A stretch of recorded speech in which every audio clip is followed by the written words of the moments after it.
Allow me to bring greetings on behalf of Professor Trevor Monroe, Executive Director of the National Integrity Action, who unfortunately could not attend this most important conference of the Trinidad and Tobago Transparency Institute.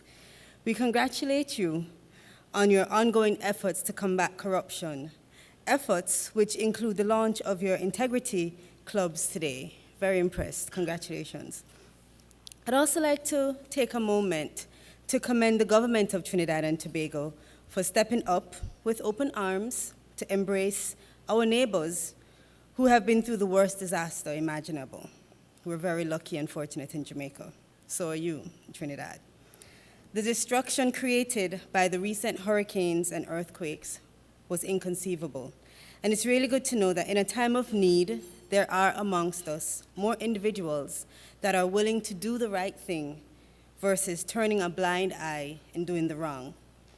I interpret this as an indicator that the Caribbean, whilst being a mixing bowl of different religions, norms, values, and lifestyles, and despite being mixed with ethnically diverse societies, we are still all culturally inclined to be our brother's keeper. I've been asked to speak on the theme, Breaking Free from a Culture of Corruption, the Jamaican Experience. Corruption, you've heard many definitions. It's the abuse of position, whether that of president or prime minister, pastor or CEO, civil servant or civil society activist. Abuse of position for illicit personal gain at the expense of the public interest, and breaking free from this is and has always been a necessity in Jamaica. Now, having just heard the Norwegian experience, and I must say I was quite impressed, the situation in Jamaica is far more complex. Reliable national surveys indicate that there has been a significant decline in the percentage of Jamaicans paying bribes for a passport or a birth certificate, which is good. It's moving from more than 1/3 in 2006 to between 10 and 15% nowadays. So it's going from well above to well below the global average. At the same time, however, between 90 and 95% of our people believe that some, most, or all members of parliament, government officials, and business executives are involved in corruption, which is most unfortunate because my brother is the State Minister of National Security and my father is the current Speaker of the House of Parliament, so I'm working double time to make sure that that percentage goes down. Let me begin by asking this question. Does a culture of corruption really exist in Jamaica? Or is it really just an excuse to justify practices and behaviors that are corrupt? Many Jamaicans believe that we have developed a culture of corruption in our country. That means that they believe that corruption is rooted in whatever it is that defines us as a people, our norms. It is believed that corruption is endemic in Jamaica, and while many cry out against corruption, many engage in it, in some way, shape, or form. But again, is this our culture? Or is it just a deliberate practice? Or perhaps it is the practice of corruption. It is that the practice of corruption is so widely used that it has become embedded in the values and attitudes that we teach our children. How many children watch while their parents or guardians steal water or electricity? Or watch while their parents bribe a police officer to get out of a traffic ticket while they sit in the back of the car? In a report commissioned by the Office of the Contractor General of Jamaica, entitled Youth and Corruption in Jamaica, it was noted that the family was an important socialization agent in ensuring that young people were made aware of the consequences of corruption and that they possessed the self-confidence and strength necessary to oppose it. It also indicated that the Jamaican youth had strong moral and ethical standards and viewed the issue of corruption in a negative way. They had a clear understanding that there was a significant harm to self and others when acts of corruption were carried out. It doesn't sound like we're doing that it's developing a culture of corruption. The youth knew the right thing. They knew that scamming, which is pretty prevalent in Jamaica, was wrong. They knew that stealing electricity was wrong. Nevertheless, That is evidence that they can identify wrong acts, and more needs to be done now to get them to know how to do the right thing. Now, here is where we cross over from demonstrating a culture of positive values and attitudes to operationalizing corrupt practices and behavior in Jamaica. So less than half of those youths interviewed in the OCG survey, they believed that they lived in a society where the truth was valuable. However, 35% thought that persons who lied and stole were more likely to succeed in life than those who did not. That's very unfortunate. And so this, ladies and gentlemen, is our problem. It is this perception that has contributed to the growth of corruption in Jamaica. The belief that the only way to achieve success is through corrupt means. We see this demonstrated in the numbers of individuals that have chosen the get-quick methods of scamming in Jamaica. Corruption is considered by many to be the largest single impediment to Jamaica's attainment of growth and development. Jamaica's national security policy, laid in Parliament by the Prime Minister in April 2014, identified corruption as a Tier 1 threat and a clear and present danger to national security and economic prosperity. According to the 2016 Transparency International Corruption Perception Index, Jamaica ranked 83 out of a total of 176 countries. So Trinidad and Tobago, you're not too far behind us. See, it's not that bad. We are 83rd, in the 83rd spot on the CPI ranking for a reason. So far, no social institutions in Jamaica has been exempt from the corrupting influence of people who are bent on amassing wealth and retaining titles and positions at any cost. It is clear that the endemic nature of corruption and the fledgling growth of integrity demands more from the different levels of the citizenry, the public departments and agencies associated with the combating of corruption in Jamaica, and indeed also from the engagement by our international partners. The National Integrity Action believes that citizen activism needs to be strengthened, better organized, and needs to be more sustainable in order to anchor and drive a more effective method of combating corruption in Jamaica. We at NIA have recognized that a significant reason for this lack of activism amongst our citizens is that they are preoccupied with their day-to-day survival issues, living day by day. We have to consider that 20% of our citizens live below the poverty line. 31% of our young people are unemployed. There are high levels of inequality and fractures related to political competitiveness and tribalism amongst public-minded citizens, in addition to significant apathy towards public affairs amongst wide sections of the youth. And how are we meeting these governance challenges in Jamaica, and perhaps similarly in the wider Caribbean? Well, if we were to consider the robust declarations of our political, business, and other leaders, we would believe that our corruption challenges would be quickly resolved.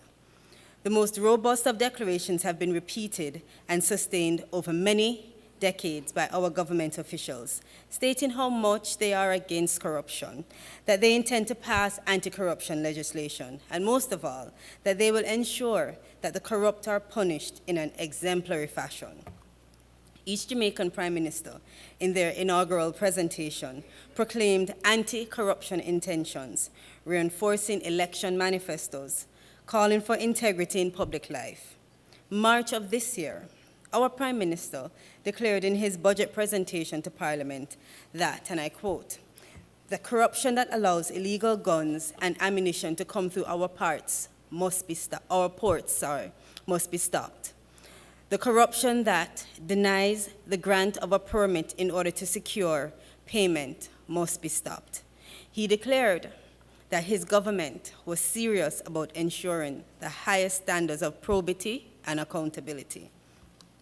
A few days later, our new leader of the opposition declared that too many areas of our national lives, including our politics, have been scarred by corruption. So, ladies and gentlemen, the acknowledgement and declaration of intent against corruption is not new in Jamaica. The imperative to change is a plus, and the challenge which it poses is largely recognized by not only our leaders, but also by our people. The real challenge that we're facing, and that our government system is facing, is how to translate these laudable words spoken by our leaders into anti-corruption legislation, robust institution building, and courageous law enforcement. Our government needs to ensure that corrupt practices are acknowledged and the perpetrators punished to the full extent of the law. Unfortunately, the reality of our situation in Jamaica is that the corrupt are actually going unpunished. I want to give you a couple of examples. In Jamaica, the Contractor General's annual report of 2013 found that 137 unregistered contractors were engaged by public bodies. Yes, I said unregistered. And they received sums amounting to more than $250 million Jamaican dollars. The result? No prosecution, no conviction, no penalty. Between 2009 and 2012, the Contractor General recommended 40 prosecutions of public officials, some of them highly placed. The results? No prosecutions. And again in 2012, the Private Sector Working Group on Tax Reform, consisting of a broad cross-section of more than 60 business associations, submitted to the Taxation Committee of Parliament that there should be visible imposition of criminal sanction, which should include jail time, against large tax evaders. In other words, we wanted to make an example of them. And the result of that, no imposition of criminal sanctions against large tax evaders. I want to take the time just to share with you from NIA's experience some of the critical elements of what the Jamaican government needs to therefore do in order to achieve the imperative of breaking free from corrupt behavior and from corrupt orientations.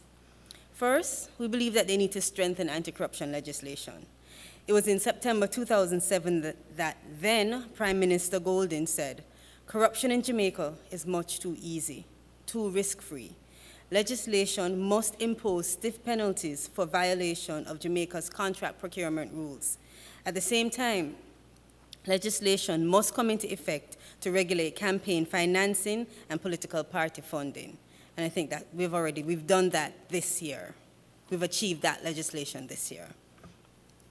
Secondly, the establishment and enhancement of institutions for the investigation and prosecution of corruption is needed.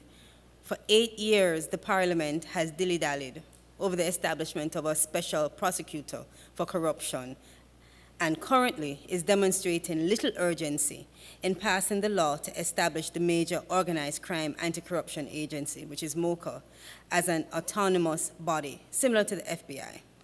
So, Attorney General mentioned that we fly the plane while we're still building the plane. Well, we're flying the plane for MOCA while it's still being built.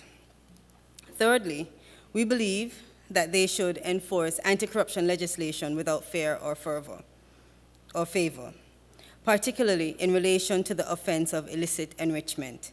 That is where a public official has assets and a lifestyle out of keeping with their known legitimate, reasonable source of income.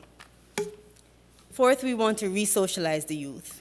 And I see where Trinidad and Tobago TI is working with the youth. It's so important. This has to do with strengthening our parenting support institutions also. In Jamaica, we have the National Parenting Support Commission. And we also need to enhance civics in our school curriculum, as well as the inculcation of positive values and attitudes training in our educational institutions. They also need to reinforce public awareness regarding the cost of corruption and the value of integrity. This requires reorientation in our media and more systematic attention to promoting integrity in business practices.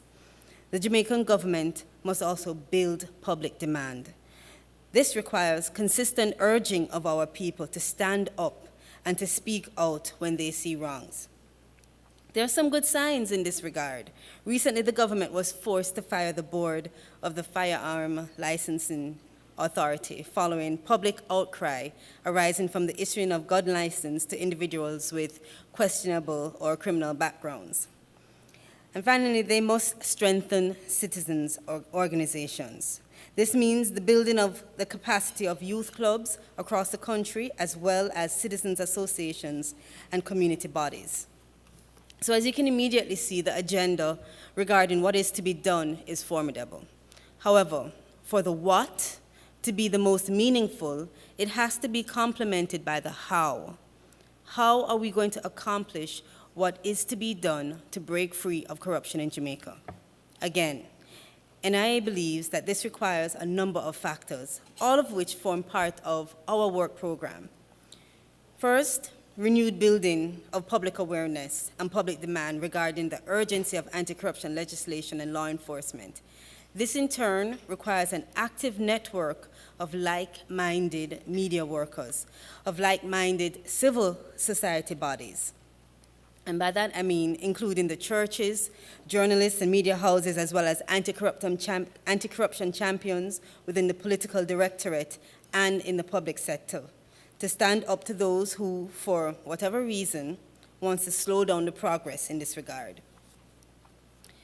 NIA's work program also consists of the enhancement of the professionalism of officers in the law enforcement community and the criminal justice system, particularly in resisting political interference, in ensuring autonomy and independence whilst accepting ultimate accountability to the public. And so, whilst respecting national sovereignty, the engagement of international partners with national authorities in advancing the anti-corruption process is also both desirable, possible, and necessary. In this regard, Jamaica's standby agreement with the International Monetary Fund breaks new ground in its inclusion of measures relating to citizens' security and public safety. For the first time, the policy matrix underlying the Memorandum for Economic and Financial Policies includes governance measures which include, and I quote, legislation to establish the Major Organized Crime and Anti-Corruption Agency as an independent national law enforcement agency, which focuses on terrorism, major organized crime, and serious corruption. Legislation to merge the Corruption Prevention Commission, the Integrity Commission, and the Office of the Contractor General into a more empowered, single anti-corruption agency with the necessary independence and resources to carry out its function. And I'm very happy to say that the agreement requires that these measures are to be executed by next month, October of this year. NIA is also promoting the urgent need for legislature to strengthen the penalties for a wide range of offenses, including those relating to corruption. For example, in a recent high-profile corruption case, the individual convicted of breaching the Contractor General's Act was fined the astounding sum of 5,000 Jamaican dollars. That's like around 39 US, by the way. Breaking the orientation of corruption in Jamaica demands focused leadership, strong partnership among anti-corruption champions in government, public bodies, civil society, and international partners, and an aware and demanding public. May I conclude by saying, we in Jamaica, alongside the international communities, have to face and confront corruption every day. It's something that we live with every day. Daunting as this task is, I am confident that we have within us and our Jamaican society so much that is right that we can fix what is wrong, despite the high levels of crime and corruption and all the negatives we hear too often about our country. Those who are willing to be taught can still learn from Jamaica that out of many, one people, we can live together in relative harmony and with less distress that we see in some of other countries. And we shall have to draw heavily on our positives to deal with the current magnitude of corruption. Ladies and gentlemen, the very same capacity, capability, and determination that has placed Jamaica at world-class levels in so many areas, in governance, in academia, in entertainment, in business, especially in sports, that same capacity, capability, and determination at home and in the diaspora has to be targeted in order to break free from a culture of corruption. And let me say finally, we do not believe one size fits all. The Jamaican experience derives from Jamaican circumstances, many of which are common to the Caribbean, but some of which is, believe me, very peculiar to Jamaica. As such, we are happy for this opportunity to share Jamaica's experience, but we want to also encourage you and our Caribbean colleagues to craft programs which may be similar to Jamaica, but which are customized to suit the particular situation in each territory. And I look forward to the couch where I can tell you a little bit more about the programs that we're doing at the National Integrity Action. Thank you.